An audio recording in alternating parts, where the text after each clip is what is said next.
हरे कृष्णा, राधे राधे। दोस्तों, कैसे हैं आप सभी लोग। आशा करती हूँ कि आप सारे फ्रेंड्स बहुत ही ज़्यादा अच्छे होंगे। मैं भी बिल्कुल ठीक हूँ और आप सभी मित्रों का मेरे चैनल इंडियन ब्लॉग विद शिखा में बहुत बहुत स्वागत है। सो फ्रेंड्स, आज की इस वीडियो में मैं आप सभी के साथ शेयर करने जा रही हूँ अक्षय नवमी पर हम आंवले के वृक्ष की पूजा किस प्रकार से करेंगे। यह पूजा जो है हमेशा आंवले के वृक्ष की पूजा की जाती है। और अगर आपके पास सुविधा नहीं है तो आप अपने घर में जैसे कि गमले में लगा के किस प्रकार से पूजा कर सकते हैं, सरल विधि वो मैं आप लोगों को बताने वाली। तो चलिए सबसे पहले पूजा विधि देख लेते हैं, कब मनाना है, किस दिन मनाना है और क्या महत्व होता है। संपूर्ण जानकारी मैं इस वीडियो में आप सभी के साथ शेयर करूंगी। सबसे पहले आप अपने घर के में एक गमले में इस तरह से एक छोटा सा आंवले का पौधा लगा लें। अब जिस भी जगह आप ये पूजा करें वहाँ साफ सफाई करके एक छोटी सी रंगोली बना लें, जैसा कि आप देख सकते हैं। सबसे पहले आंवले की जो पौधा हमने लगाया उसमें हम जल से इस तरह से सींचेंगे, थोड़ा सा जल चढ़ाएंगे, गंगा जल। इसके बाद हम कच्चा दूध चढ़ाएंगे, थोड़ा सा हमें कच्चा दूध चढ़ाना है और इस तरह से आप जैसे कि देख सकते हैं। इसके बाद फिर से हम शुद्ध जल चढ़ाएंगे। तो इस तरह से पहले हम आंवले के जो पौधा हमने लगाया उसको हम इस तरह से पूजन करेंगे। तो यहाँ पर हमने जो है इस तरह से दूध और फिर जल चढ़ाया। अब हम यहाँ पे हल्दी, कुमकुम, चंदन इत्यादि से हम टीका करेंगे। तो जैसा कि आप देख सकते हैं टीका कर रहे हैं। तो आंवले के वृक्ष की पूजा बहुत ही महत्वपूर्ण मानी जाती है कार्तिक के महीने में, और पूरे कार्तिक के महीने में आंवले का विशेष महत्व माना जाता है। कहा जाता है कार्तिक का जो महीना होता है वो भगवान श्री हरि को बहुत अत्यंत प्रिय है और श्री नारायण हमेशा आंवले के वृक्ष में निवास करते हैं। तो बस इस तरह से जैसा कि आप देख रहे हैं यहाँ हमने टीका कर दिया है और अब हम जो है माला चढ़ाएंगे। तो पुष्प हम इस तरह से अर्पित करेंगे। मैं इसी में एक जो ये छोटा सा पौधा है तो मैं इस तरह से माला पहना दे रही हूँ। आप केवल पुष्प भी चढ़ा सकते हैं। वस्त्र रूपी मौली अर्पित करेंगे, जनेऊ चढ़ाएंगे। इस तरह से जो है हम आंवले के वृक्ष की पूजा करेंगे। आंवले के वृक्ष में भगवान श्री नारायण का निवास होता है और कहा जाता है बाबा भोलेनाथ भी इस पर विराजमान होते हैं। इस आंवले की पूजा करने से, आंवले के वृक्ष की पूजा करने से हमें दोनों ही प्रभु का जो है आशीर्वाद प्राप्त होता है। यानी कि हमें जो इसका महत्व जो होता है अत्यंत अधिक गुना होता है और कहा जाता है कि इसका हमें दोनों ही पुण्य मिलता है। भगवान भोलेनाथ की पूजा का फल प्राप्त होता है और भगवान विष्णु जी के पूजा का फल प्राप्त होता है। इस तरह से पूजन करने के पश्चात हमने जो है यहाँ पे धूप दीप द्वारा हम इस तरह से आरती करेंगे।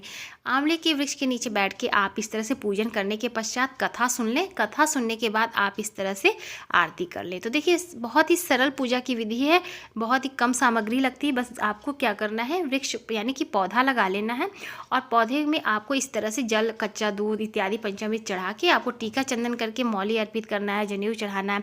फिर आपको थोड़े से अक्षत लेके थोड़े से जो है आपको यहाँ पे कथा सुननी है, उसके बाद पूजन करना है।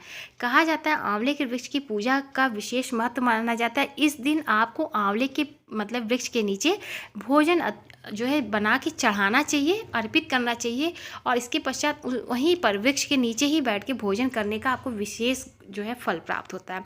ऐसी मान्यता है कि आंवले के वृक्ष के नीचे जब हम भोजन अपने सपरिवार द्वारा बैठ के करते हैं तो उसका अनंत गुना फल हमें प्राप्त होता है। माता लक्ष्मी की कृपा हमेशा बनी रहती है, क्योंकि आंवले के वृक्ष में भगवान श्री नारायण का निवास होता है।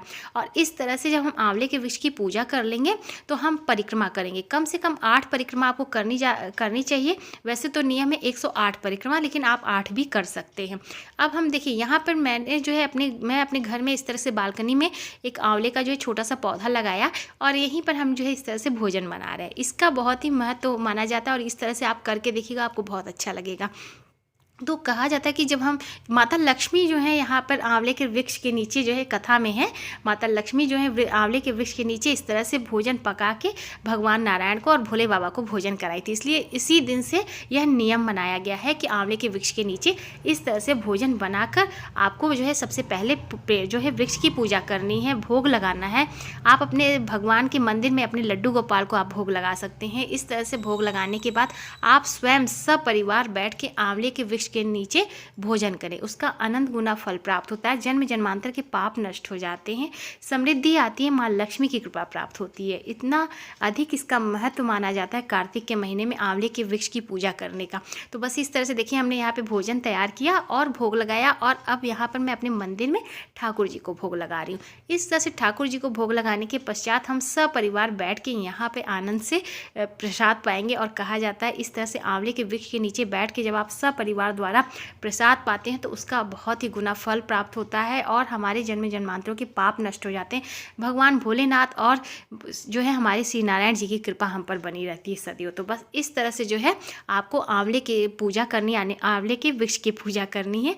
अगर आपको कहीं पार्क वगैरह में अगर ये सुविधा है तो आप ये ज़रूर करें, नहीं तो आप इस तरह से अपने घर में कर सकते हैं। सादा एक छोटा सा पौधा लगा के आप अपने घर में कर सकते हैं।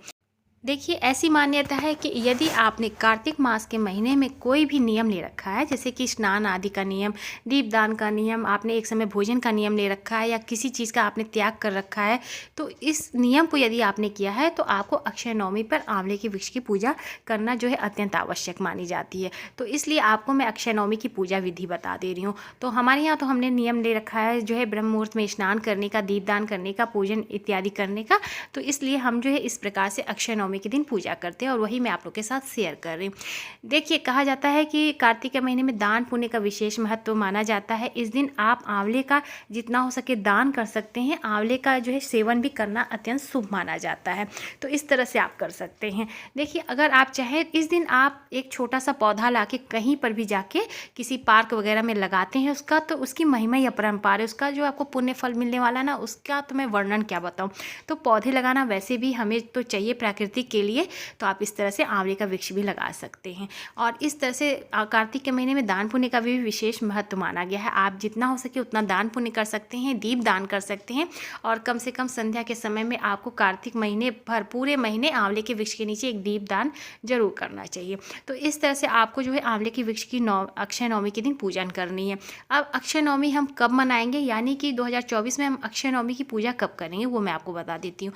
तो देखिए, इस बार 2024 में हम अक्षय नवमी की पूजा यानी कि आंवले की वृक्ष की पूजा हम 10 नवंबर दिन रविवार को करने वाले हैं। तो ये पूजा आप सुबह से लेकर शाम तक किसी भी समय कर सकते हैं। तो इस तरह से इस दिन आप चाहें, अगर आप नहीं भी भोजन बनाने की व्यवस्था है तो आप इस जगह पे यानी कि पूजन करने के बाद आप वहाँ पर बैठ के कोई भी प्रसाद दे सकते हैं, या फल फूल मिठाई, मतलब फल ले सकते हैं, मिठाई वगैरह ले सकते हैं। कोई भी चीज़ आप जो है खाने वाली चीज़ वहाँ पर लेके प्रभु को अर्पित करके शुद्ध सात्विक चीज़ भोजन या कोई भी चीज़ आप घर से ही बना लें या अपना अलग जहाँ आप बनाना चाहते हैं वहाँ बना लें, और बस वहाँ पे पूजन करके आप वहीं बैठ के, जहाँ आपने पूजा किया वहीं बैठ के आप प्रसाद पा सकते हैं, तभी आपको उसका फल प्राप्त होगा। तो इस प्रकार से आप पूजा कर सकते हैं। अगर आप जैसे भोजन बनाने की व्यवस्था नहीं है तो आप फल भी लेके आप फल अर्पित करके वहाँ प्रसाद पा सकते हैं। तो इस तरह से आप जो है आंवले की पूजा, आंवले के वृक्ष की पूजा यानी कि आंवले के पौधे अगर आपने घर में लगा के करना है तो आप इस तरह से कर सकते हैं। मैं बहुत सरल विधि बता रही हूँ क्योंकि हमारे आसपास तो आंवले का वृक्ष नहीं है, तो मैं घर में इसी तरह से एक छोटा सा पौधा लगा के कर लेती हूँ। आप चाहे इसी पौधे को फिर किसी पार्क में भी जाके लगा सकते हैं। तो उम्मीद करती हूँ आज की आपको ये पूजा विधि मेरी पसंद आई होगी अक्षय नवमी की। तो प्लीज़ वीडियो को लाइक कीजिएगा, ज़्यादा से ज़्यादा शेयर कीजिएगा। चैनल पे पहली बार आए हैं तो मेरे चैनल को भी सब्सक्राइब कीजिएगा, इंस्टाग्राम पे जो है फॉलो करिएगा। देखिए, कुछ ऐसे नियम है कार्तिक के महीने में कि उन्हें हमें करना चाहिए। कम से कम 5 दिन जो ये चल रहे हैं, इनमें आपको ये 5 दिन अच्छे से अगर आपने विधि विधान से पूजन अर्चन कर लिया, आपको पूरे कार्तिक महीने का जो है फल प्राप्त होगा। जैसे कि आपने अक्षय नवमी की पूजा कर ली, दशमी हो गई, फिर एकादशी, फिर पूर्णिमा की पूजा। इस तरह से आप अगर 5 दिन तक ये सारी पूजाएँ दीपदान वगैरह करते हैं ना, तो आपको इसका पूरे कार्तिक महीने का फल प्राप्त होगा, अगर आपने कोई भी नियम नहीं ले रखा है। तो इस तरह से जो छोटी छोटी पूजाएँ होती हैं हमें हमेशा अपने जो है करनी चाहिए, और वैसे भी जो हमारे घर के नियम होते हैं उन्हें हमें ज़रूर से करना चाहिए। तो मैं इसी तरह से करती हूँ, वही मैं आप लोग के साथ शेयर करती हूँ। तो चलिए मिलते हैं नए से अच्छे से वीडियो के साथ, तब तक के लिए हरे कृष्णा, राधे राधे, जय श्री राधे।